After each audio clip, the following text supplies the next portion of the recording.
What's up, guys? I have Raul Hiteshew here, the owner of HiFit, and we want to talk to you about metabolism. I think it's something that's so important for a lot of people to know how your metabolism works and what type of food supplements that you take. So the first thing I want to talk about is natural supplements. Natural supplements. What's your go-to? So here's the thing, though. I almost want to address nutrition before supplements, Okay. but just because one of the things that I've noticed is that the first thing when you get on your computer, you go to Google and then you type like natural metabolism boosters or whatever, and then you get all this list of supplements. But supplements are amazing; they're great to supplement, but not to replace. So I think that everything starts with foods before we jump into supplementation. I feel a part 2 coming, guys. Absolutely. Yeah. Let's talk This about is a touchy food. subject right here. So in the morning, what's your go-to? So for me, to boost my metabolism in the morning, I like to add cinnamon to my coffee. So cinnamon is a natural thermogenic, gets the metabolism sped up. Yep. And it balances your blood sugar if Yeah. you're doing Ceylon cinnamon. Yeah. So what's your go-to on that? I mean, I can agree with that. At the end of the day, though, not to play devil's advocate by any means, but if you have a really crappy diet and you're under eating, it doesn't matter how much cinnamon you have in the morning. True. There goes the metabolism, right? Yeah. Same thing with the adrenals. A lot of people think about metabolism as just the thyroid, but when it comes to your adrenals dictate what happens to your metabolism a lot. Yeah. So if you're in a fight or flight mode, or you're heavily stressed, your metabolism is going to tank. There's 2 hormones that dictate what happens with someone's body fat, and that's insulin and cortisol. And they're both directly related to what happens with your metabolism and how they're stimulated, how your thyroid is stimulated. Supplements are awesome. I'm all for them. I mean, shoot, I have a supplement line, as everyone knows, so I'm not against supplements by any means. It's my business, but I do want to say that foods before supplements, always. I agree with that. So when it comes to foods, all right, I know we recently talked about dieting, reverse dieting, and I think diet is like so important when it comes to getting the results and maintaining the results. I mean, exercise is important as well, but diet is important. So what would you say natural foods, or should I just say foods that will boost your metabolism? Okay, so my approach, and so there's a lot of foods that, yes, they can technically speed up your metabolism because they make your body work harder to break them down. And they require a certain amount of calories to be spent in order for them to be processed and broken down, right? So there's that approach, but there's also the approach of, outside of the caloric perspective and approach, what the foods actually do to your body and to your hormones. So there are foods that they'll help in terms of maximizing your testosterone, your estrogen, and trying to create that balance. The same thing goes for metabolism. So I want to say I'm pro a certain type of food or against a certain type of food. I think that it's more. What would you say if you had a choice to eat of a certain meal? What would be your go-to meal? If it had to be like, I want to boost my metabolism, or I want to put myself in the fat burning zone, so to speak. Sure. So 2 things there. So if I'm trying to boost my metabolism, I do want to include a little bit of carbs in there, just because they directly stimulate. A lot of people don't know anything about carbs. They think carbs are bad. No, carbs are not bad. Explain that in about excess, boosting your metabolism. In excess, everything can be bad. And truthfully, most people do a lot more carbs than they should. You go and you drink you go to your local coffee shop and you get a Frappuccino or something like that, and dude, I mean, you're slamming 90 grams of sugar. I mean, that's a lot of freaking carbs. I mean, you as a bodybuilder, hardly do you ever get 90 grams to 100 grams of carbs in a single meal, Sure. So, if I want to speed up my metabolism, then because it happens to be low, you do want a little bit of carbs. Carbs are going to directly stimulate it, and they're going to signal your body or your thyroid and say, hey, we're getting more food. Go ahead and start ramping up. Let's go ahead and burn. Now, if you have a healthy metabolism, I think it's good to actually lower the carbs some, not necessarily every day or keto for but to actually lower the carbs and keep your veggies up and do proteins, healthy fats, and veggies, and that's gonna keep you burning fat because it's the only thing that you're giving your body. Yeah. Now, not excess fat, because one of the things with, for example, keto or any type of diet that's low carb, high fat is, well, the concept is if you're not eating carbs, then you can only burn fat, right? Yeah. Or you're eating fats and no carbs, you're gonna be burning fat. But if I'm giving my body 300 grams of fat a day, of course I'm burning fat, but I'm also storing a lot of fat, So it's all about balance, in my opinion. Carb cycling is a great thing in terms of having a healthy metabolism. And I think most people do it by default, not knowing. One day you're like, oh man, I'm hungry, I'm just gonna have extra purple potatoes and brown rice or whatever. And then other days you're like, you'll go by and you probably had 150, 100 grams of carbs, So by default, we do that. And I think that the choices that we do when it comes to foods are also gonna have a greater impact on your metabolism and the overall intake that you have throughout the day. Yeah. So Raul just sold you guys a diet plan, so you gotta hit him up. All of us are different. I'm not saying go and do this. You gotta find what works best for you. But in general, from a biological, metabolic perspective, this is how we function. Yeah, and that's so true because I feel like a lot of people, we have fad dieting. I mean, that's so huge. Oh my God, yeah. So you have people that say keto. You have people like carb cycling. Paleo, vegan. What's the one that everybody does now? The intermittent fasting. Oh yeah. So these diets. We've been doing that since what, 2010, 2011? Forever. Yeah. But these diets work for certain people. It may not necessarily work for you. So you got to figure out what works best for you, diet-wise. And I think knowing what works for your body is so important. And knowing what foods your body processes the best works so well. And that's why I say Raul just showed you a diet plan, because it's the quantity, the amount of food that you eat, and the type of foods that you eat that are so important. We talked about training earlier. Hang on.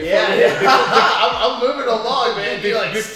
Before we hit training, I know everyone watching is like, is intermittent fasting good for me? I know. Yeah. Let me tell you if it's good or not for you. This is super easy to know. One, if you're under heavy stress, absolutely don't do intermittent fasting. You are gonna create more stress. Two, if you're the type of person that wakes up and you're like ready to eat, do not eat intermittent fast. It's not good for you. Now, if you wake up and you're like, oh, I can just drink a coffee and and it'll be noon before I kind of get hungry. Sure, intermittent fasting may be a good thing. If you are training in the morning fast and then you're not gonna eat until noon, at least supplement with BCAAs. Yes, technically you're breaking the fast, but you're not at the end of the day. Yeah. So anyways. No, so I'm glad you brought that out, because I've talked to people about the intermittent fasting a lot, and I think that's so important because it works for some people, like you said, and if your metabolism is fast, then intermittent fasting works well for people like that. But then, like you said, if you're stressed, and if you're stressed, it does not work well for you. And if you have a fast metabolism and you're intermittent fasting, you need to make sure that in that shorter period of time that you're still getting your calories and your food in, because if not, you're literally slowly gonna drop your metabolism. I mean, more food, faster metabolism; less food, slower metabolism. Because I've literally seen people look amazing on intermittent fasting, and I've seen people look it's like your body composition changed, from like amazing to like horrible, because it's like your body needs what it needs, and everybody's different. Yeah. So as long as people understand that everybody's body processes food differently, that's the most important thing. I agree. So stress, cortisol levels. I know we talked about that. How important is that when it comes to your metabolism? I mean, it's huge. Put it this way: if you think about it from just the fight or flight perspective, okay? If you are under heavy, quick stress, a few things happen. One, you're gonna retain water. Yeah. Okay. Two, your body doesn't know what's going on, so it's gonna retain every possible thing, including food and fat, because that's just energy. Okay, so if you have high cortisol levels and you live stressed, it's a lot harder, guys, for you to lose fat and actually see results. I personally see it with my clients, where I have clients who struggle a lot more than others to see results, and I ask them, hey, are you under heavy stress? Oh my God, yeah, like and on top of that, you're not sleeping enough. If you're sleeping 5 hours, 6 hours a day, you can possibly get away with it, but 5 or less, like there's no way you're gonna see results, your stress is way up, you know. Yeah. And that's so true. So we're not just talking about stress from training. We're talking about stress from relationship, work. So it's so important. Go ahead. No, and I was gonna say, talking about training, if you're under a lot of stress and you're trying to lose fat, okay, and you're sacrificing sleep, and I say this because I have my client right now who literally we just had this conversation a week ago. Yeah. I told her, she was training 6-7 days a week. I said, no, I want you to train 4, maybe 5 times a week. I want you to prioritize sleep and don't stress your body so much. Allow your adrenals to reduce because, I mean, guys, when we go to the gym, we're doing nothing but stressing our bodies. We're pounding, we're destroying the muscle cells, we're creating a lot of inflammation. All of those things, all of those markers are, pushing up on the stress and the cortisol. So that's my take. Sometimes we want to do more because we're seeing less. Yeah. And sometimes what we need to do is actually a lot less and allow your body to catch up and recover. Yeah, that is so true. And it says when it comes to training, you want to be efficient in the gym. Yeah. It's not too, man, I hear this all the time. People do 2-3 hours of training. And that's great. Good for you. Yeah, if you have that much energy, but it's not effective, honestly. Like 30 to 40 minutes, an hour, max is important. If you're trying to live a healthy lifestyle and not to stress your body as much, but during that time period, like of course, push that weight in order for your body to develop and grow. Yeah. So we talk about cortisol, work, life, find ways to relieve stress. The gym is actually adds stress for a lot of people. Mm-hmm. So find other ways to relieve stress. So that goes to the next and last topic that I want to talk about is rest. We touched on it for a second there. And I feel like we live in a society that's so driven when it comes to results that we do more in the time that we should be spending rest. We don't have that much. And then our hormones take a hit, our mental take a hit, and then our body and results start not to look the way we want it to look. Yeah, and so, I totally get it, man. Like, I'm one of those people where if I'm just sitting around standing still, it's like I could be doing something. Yeah. So it's like, let me just go ahead and do something. Like, to me, there's no chill time. As much as I hate to say it, it's just my ADD, my everything just goes off, right? But at the end of the day, that also backfires, you know? And if you're trying to do more and sacrificing sleep, that's a big no-no. Like, I don't care who you are, man. That catches up to you super fast, and you're just not as optimal. That's just what it is. Right. And one way to know too is if you start relying too much on caffeine. If you do, then it's you know that you're not allowing your body to recover. You know, so I think not to get too deep into the caffeine and how much caffeine to take, but if you're doing 1 to 2 cups of coffee a day, or maybe a coffee and then a pre-workout that's not heavy on the stimulants, then sure, I think that can be healthy. But if you need to do more and more and more because you're getting less sleep, one, you're not gonna see results at the gym because that's the one time where you recover and grow. And two, you're just tanking all your hormones. I mean, and that's not just cortisol. We're talking about your testosterone is gonna drop. Your estrogen most likely is gonna go up. I mean, like all of these things in that pathway, the hormonal pathway, start just going against you. Yeah, and then rest is almost like a reset. It is. To recover the body in order to recover the muscles, the mind. I mean, it's so important. And when you talk about caffeine, not to get into that as much, but when it comes to caffeine or just caffeinated drinks, period, energy drinks or what have you, when you start to rely on that, man, you are killing your adrenal glands because your body is operating not off of natural energy, but fluids that you're putting in your system in order to operate, and then you are killing your body, your immune system, the whole nine. So that's why rest is so important. One of the things that people don't think about when it comes to taking caffeine is caffeine has a half-life. Yeah. And there's also a compounding effect to it. Okay, so if you try to go to sleep at 10 o'clock and you're drinking a pre-workout at 6 p.m., so you have 200 milligrams of caffeine, say a 6 to 8 hour half-life, in 6 to 8 hours, you still have 100 milligrams of caffeine floating around. So when you go to bed, there's still 100 milligrams. It's almost like if you just took espresso shot before bed. It's how your body perceives it, okay? Now, if you had that and then maybe 3 hours before you had a coffee, like early afternoon because your energy was reducing or whatever, you're talking about now you have 300 plus milligrams of caffeine lingering around. By the time you go to sleep, you may have 150 to 200. That will not give you good quality sleep. So that's a vicious cycle, because what happens next day when you wake up, you're not as rested, then you need more caffeine. Yeah. You know? So it's that little vicious cycle, and then that tends to lead into 1, more caffeine, or 2, shit foods. Yeah. Because it's quick energy, you know? Yeah.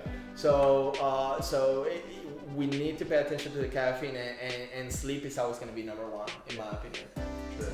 And for the hustlers out there, the go-getters out there, prioritize your freaking sleep, because you're just not gonna last. That's been there, guys. Yeah. I was gonna say I'm currently there. Yeah, it's been there, and I learned that it's hard, right? And it's hard, you know, but because we want to do more and more and more, but we need to understand that, you know, we do need to sleep. So, yeah. So how are we talking about, like, being a go-getter and going non-stop from metabolism? Hey, it's a huge part of keeping that metabolism functioning, man. Yeah. I remember talking to a doctor, and I'm like operating, running the business, clients, training, prepping for a show, and he was just like, "Man, your adrenal glands are shot." You know, so rest is so important when it comes to your metabolism. You may look great. But at the end of the day, you have to rest. Yep. Which leads us to like part 2. You guys gotta stay tuned. Like the video, comment below. Yep. Let us know what you think, and we're gonna share more information. Maybe part 2 is gonna be about. I want to talk about supplements and herbs, because there's a lot of adaptogenic herbs that you can take in order to like nourish your adrenals and just kind of help you going through those more stressful times, basically. Yeah. So we'll hear from different approaches. Yeah, a lot of people are gonna tune in when you said herbs. They're like, "Oh yeah." hey. Those herbs too. And herbs. There are all types of herbs in this world. Let's go. Oh, I love it. That's gonna be good. Hey, we're keeping it raw and true. Yeah. I mean, you gotta keep it real. You know, Dr. Google will tell you things, but we'll tell you the reality of things. Yeah, and let us know what you want to see, what you want to hear. I'm so excited to be here with you and to do this, and we're gonna try to do this weekly or bi-weekly based on the comments and what you guys want to see. So thank you. I appreciate it, man. Thank you, guys. Boom. I think that was good. That was solid, dude. How long was that video?